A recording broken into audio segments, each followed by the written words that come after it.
Sure. Thanks, Tony. Obviously, very excited to get started. We've been doing a lot of talking through the last month, and we've been doing a lot of practicing. The players have worked really hard. The coaches have worked hard. Um, just like most camps, sometimes it feels extremely long, and then other times it feels like it goes by rather fast.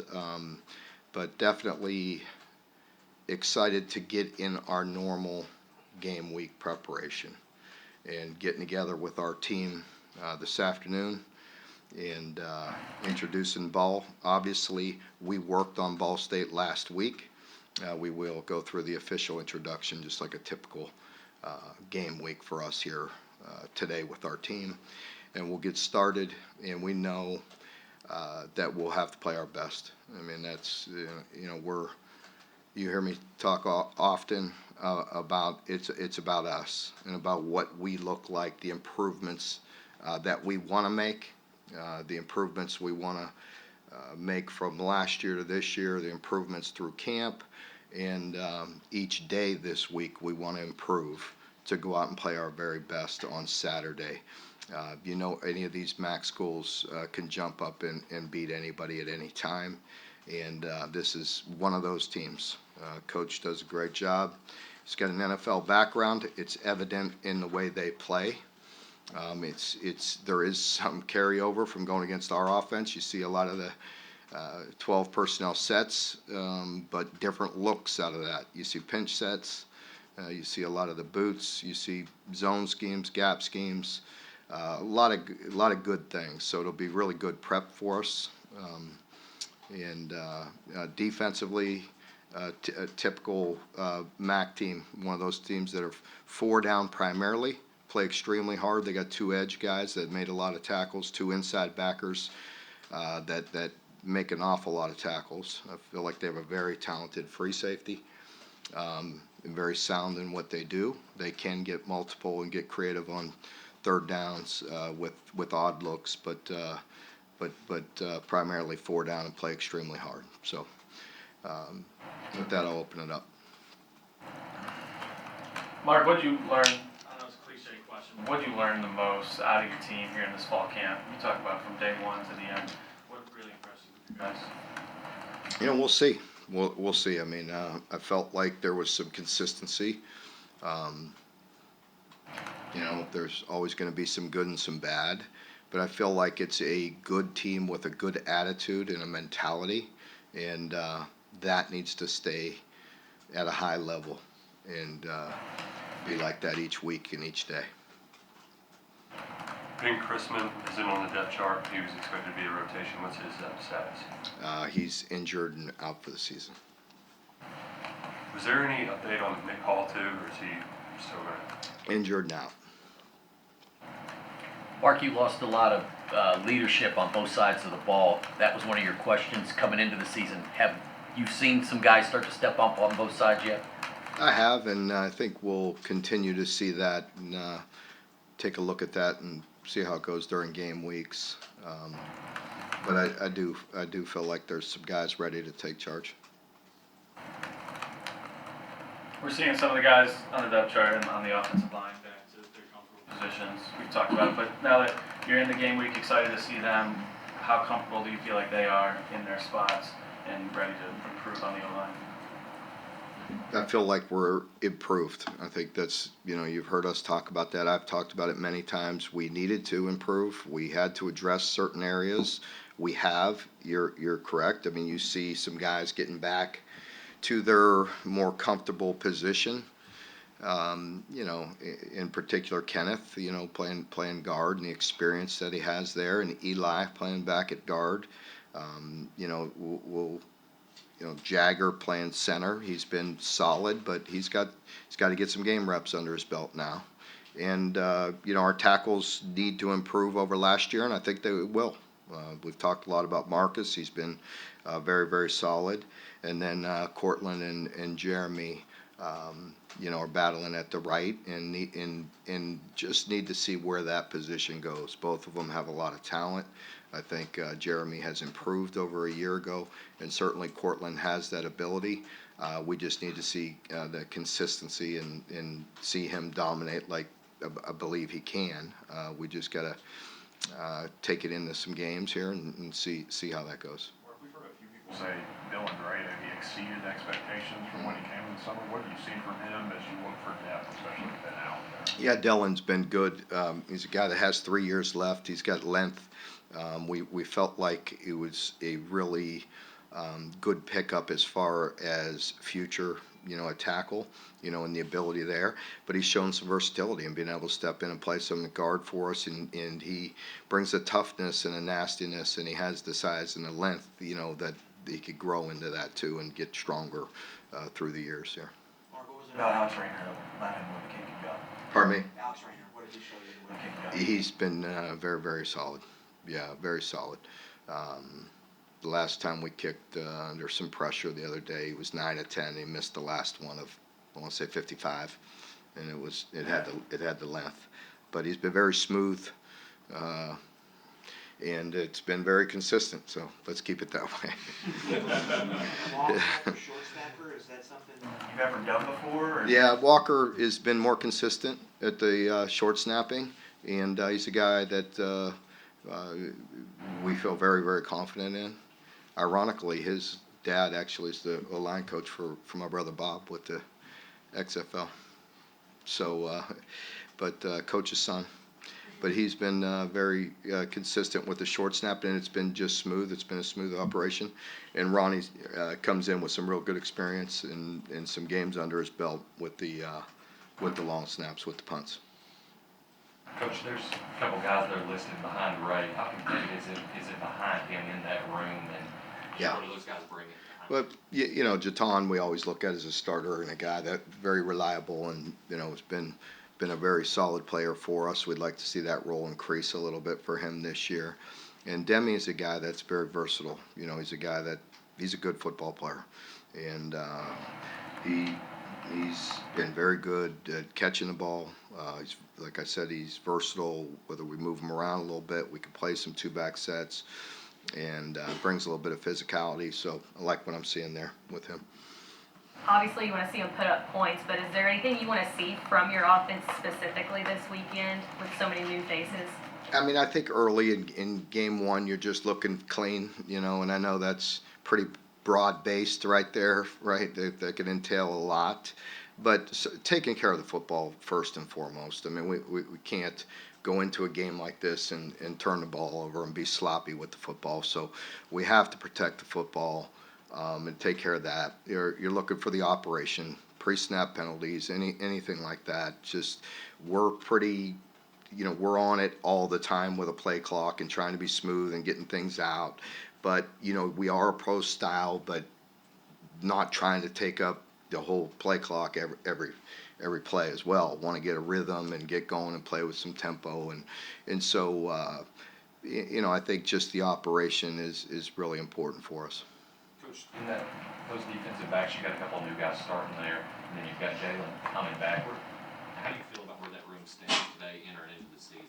Yeah, I feel good. I feel good. I feel like Maxwell and Drew have gotten a lot of playing time over the years, and in our safety position, those guys have some experience. Really feel like you have 3 starters. With Jalen returning, and Zion and Jordan. Those guys got some good reps under their belt. Mark, you've had some injuries the last couple of years with the interior linebacker spots. How comfortable are you with your backups? I mean, I think it's a concern. I think it's a tough position. You're going to get beat up, playing middle linebacker in this many games in this league. It's tough. Now, I do think with D-Jack and Trevin, they've got some strength, they've got some size and experience under their belt, and hopefully they'll stay healthy. But we're constantly working at depth behind them. Tackling is typically a first game sort of, we'll see when we see. Are there With so many people coming back, though, is there less anxiety building up to the season opener than normal? I hope so. I mean, you'll hear me talk about it, and you have through the years, and probably after the game, one way or another, we'll talk about it. The tackling, a lot of it has to do with position on the football.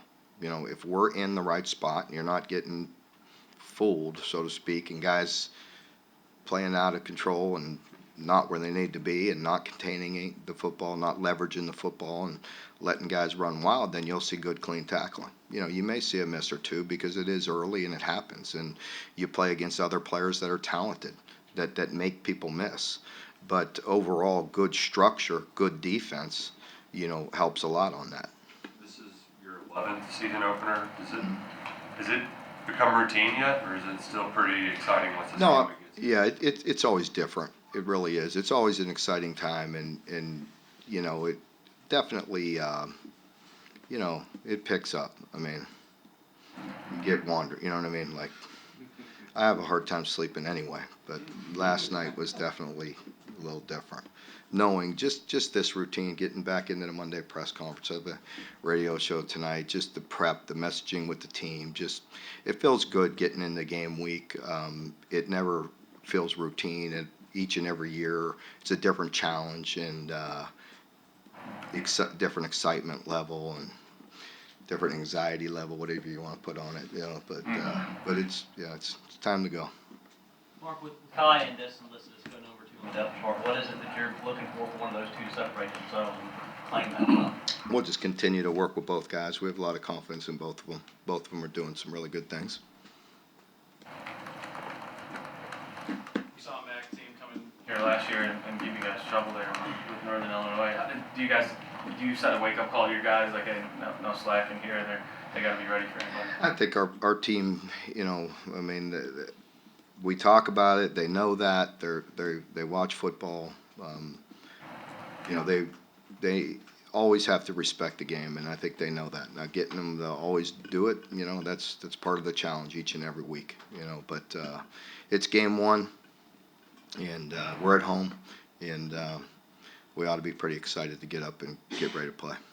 Jalen kind of worked on moving to free safety going into last year, won that job. What was the decision moving back to that strong spot? He could play either or.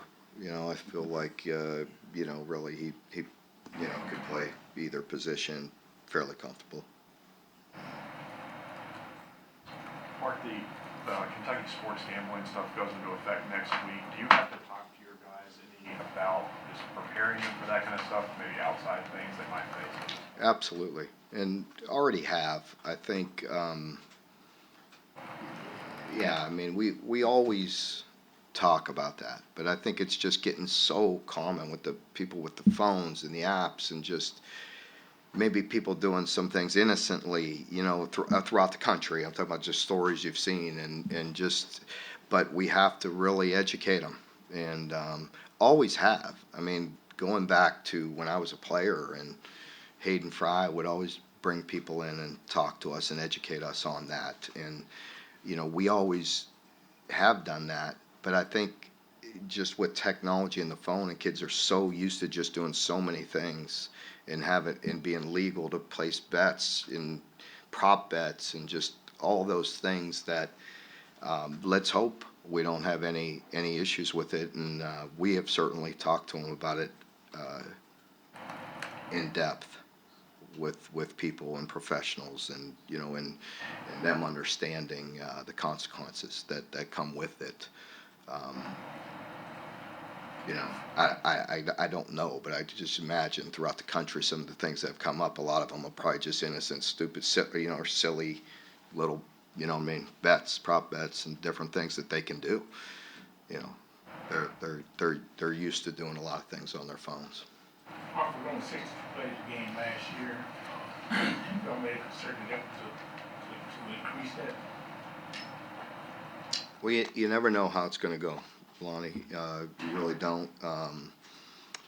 We have, I've mentioned it before, have worked on things to shorten it, to not have to be so long, with verbiage and play calling and things of that nature. We are who we are, we're not going to change overnight. That doesn't mean you don't try to improve in certain areas, and that's an area where we could use some improvement at times to be able to pick up some tempo. So, yeah, that's one of the areas that we have worked on. Did you get a chance to see any of the early games and how the new rules affected the game? Yeah, not a ton. It didn't feel very different to me. But we'll see. I mean, we just got to work through it here.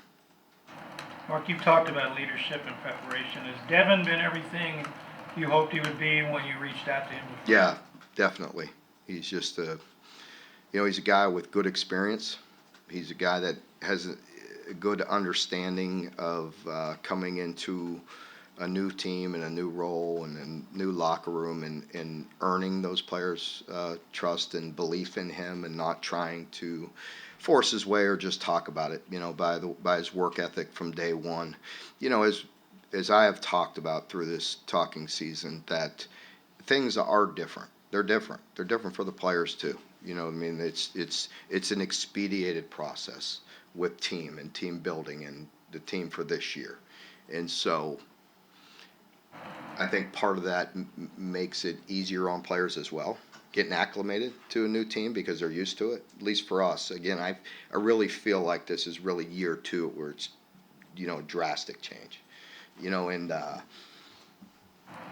say drastic for us. You know what I mean? It is, but for some people there's more turnover, but it is what it is. So I feel like players are acclimated to it and getting more acclimated to it. You have new guys in the locker room. They have to get to know each other. We do make an intentional effort to build those relationships and continue to do the things that we've always done with leadership training and things of that nature. But I feel good about Devin. How much has Vince been lobbying for the exotic sets and multiple personnel with the guys he's got to? Well, we've got some guys, that's for sure. I mean, you got a lot of oars on there because there are a lot of good players right there. They really are. Those are some good players that are multiple. That can play some different, line up in some different spots. And as you know, we'll put them out there and return them. We'll put them out there and play with them like you don't know. But some talented tight ends for sure. They always get beat up. As I mention all the time, that's a physical position. Mark, this doesn't look like, at least on paper, a year where you're going to need 6 or 7 freshmen to play right away like you did last year. Is that a sign of just the transfers you brought in, or are you planning to still bring some of those guys along early in the season? Yeah, we will see. We'll see. I think certain areas we had to go out and get some proven depth and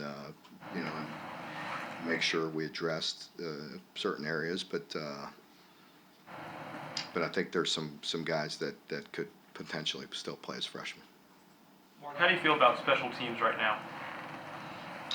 As I mentioned a week ago or last time I was in here with you all, improved. We need to. That's pretty obvious, and we've got to continue to work. We've worked hard at it.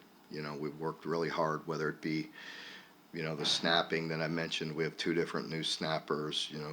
We have a new kicker, and got Wilson back at full strength punting. It's been more consistent, and we've worked really hard at it. And I feel like it's improved, and I like the leadership that we have and the players and the commitment that we've shown. Now we got to go put it on film. Mark, when Liam got here, he said he knows it's a different situation from when he first got here with no Wandale, no C-Rod, turnover in the O-line. He also said that, he's learned even more things in the NFL. Will fans be able to see differences in your offense? Do you think it'll look pretty much like it always has, or can you put your finger on it? I think you'll be able to see some difference. We all change and evolve and grow weekly and yearly, certainly, in this profession. I mean, you have to. So there's, whether it's the way you're presenting plays, the way, you're setting it up, whatever, I mean, you have to grow. And so there'll be certain things that you will see that you've seen before, and there'll be some new things as well. And a lot of times there's changes that y'all would have no clue that there's changes. You know what I mean? So it's how we target things, where we're going, what we're doing. You know what I mean? So there's a lot to it. Mark, what was your first impression of Marcus Cox when he got here this summer? Always just been very impressed. Just a guy that kind of handles himself like a man. You know, just goes about his business, has a very good presence about him, a very good confidence. You know, wouldn't say cocky, but like just he has a confidence about him that he can get it done. And I like the way he handles himself a lot. Was he somebody who stood out on the film when you were preparing for Northern Illinois last year when you all played against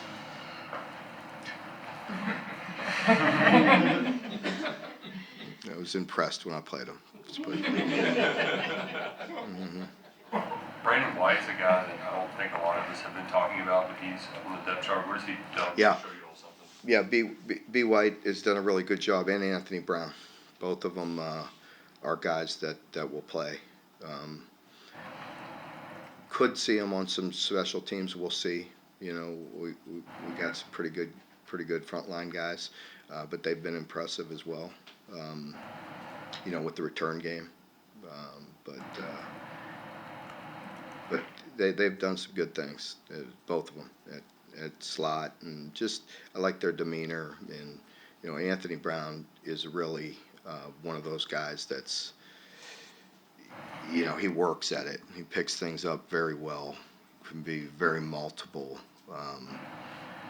You know, experience beyond his years. And then B. White is a guy that, you know, he'll wow you once in a while on you know, a couple plays a game, practice or things like that, where he'll just jump out at you a little bit. So I'd like to continue to bring those two along.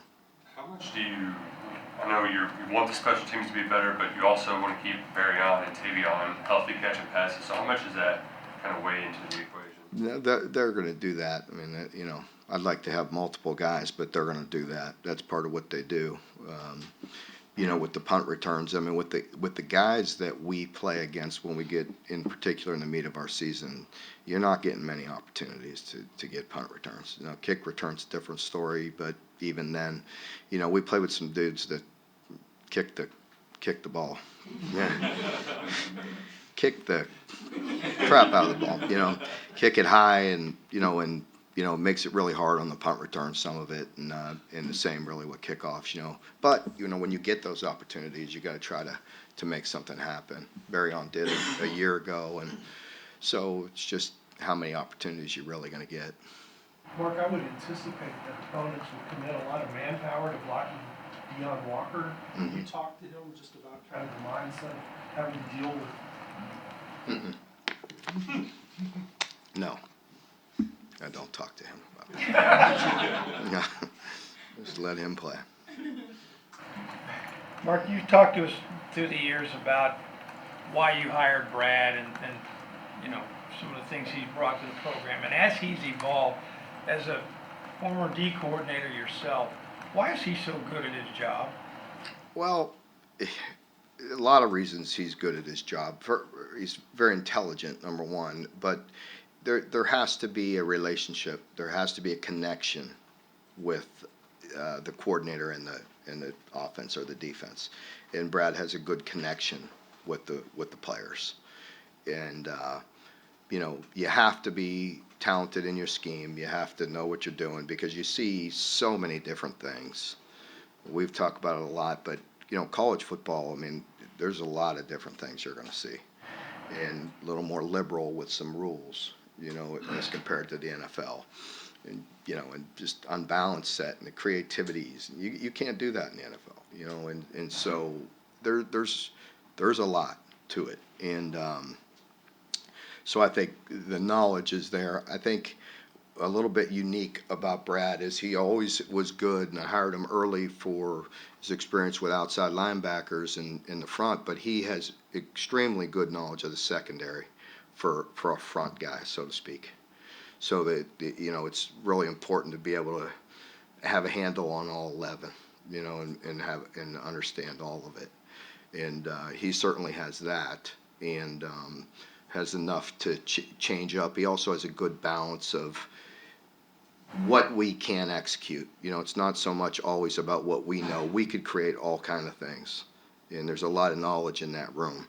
But what can the players execute, and how can we play at a high level? I think there's always a balance in that, and that's a challenge week to week, year to year. And so, those are things that he's had a good pulse on. But he does, again, he does a good job. He has really good intelligence. He knows what he's doing with the entire defense, and he really has strong relationships with the players and gets a lot out of them, and that's the key to it, really.